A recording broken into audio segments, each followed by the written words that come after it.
I'm Jordan Borg, I'm from Sunshine Coast, Queensland. I'm 18 years of age and I am an animator and artist.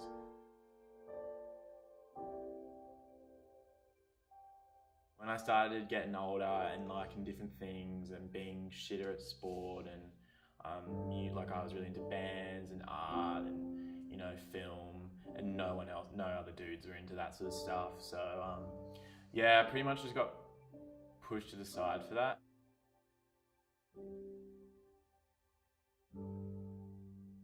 I'm Vonian, I'm 25 years old. I grew up in a place called Ballarat and I work as a retail store manager.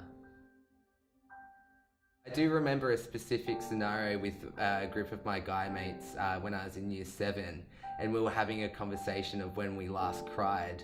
I specifically remember that I was like, I didn't say anything, but they said they hadn't cried in like weeks or months, and I was just like, oh shit, like I cried last night, like what's wrong with me, why are they not crying and why did I, kind of thing. And that kind of stuck with me.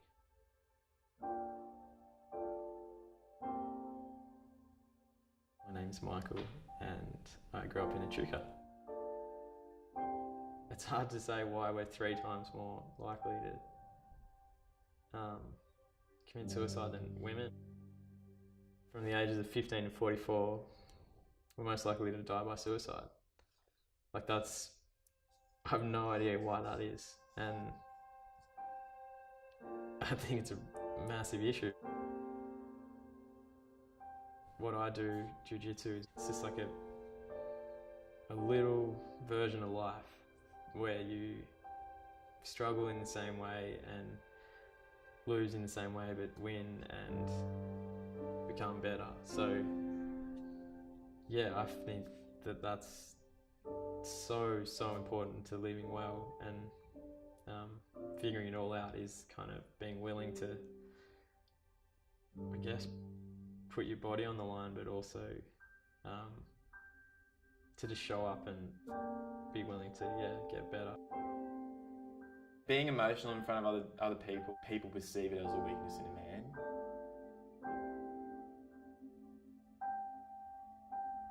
Even if we are feeling super sad, we want to be that funny guy, that guy that everyone always wants to be around, so like happy, and the energy is so good. Like you don't want to show that you're not doing well. And like by crying one time, that means that people will think you're not doing well. Even though you can just be having a really shit day. But like, I think it builds up in you and you don't actually ever express it. And I think when you let it build up and you can't express it to like your mates, especially guys who only have dudes as mates, like if you can't express that to them, then it builds up and then one day you just explode, sort of thing. And it can be at someone else or it could be at yourself. And I think either one of those is a really bad way to deal with it.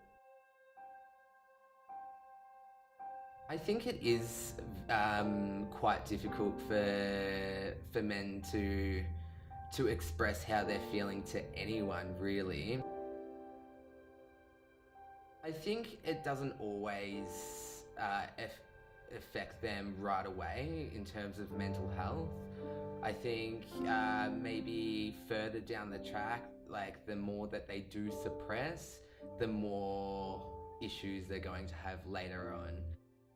It's very quiet. It's a quiet illness, I think, in men. Hence why it is on the rise, because it's not being openly discussed enough as it should be. Guys don't talk about their feelings, but it's also like when you're a guy and you're willing to do that, you're not sure if another mate of yours will be. It's really hard to, I think, see any other option when you're in there. Like you're just in a big hole and the only way is down. Like there's no, you feel like there's no way out, but obviously there is. You need to be able to ask for help and be ready to receive it.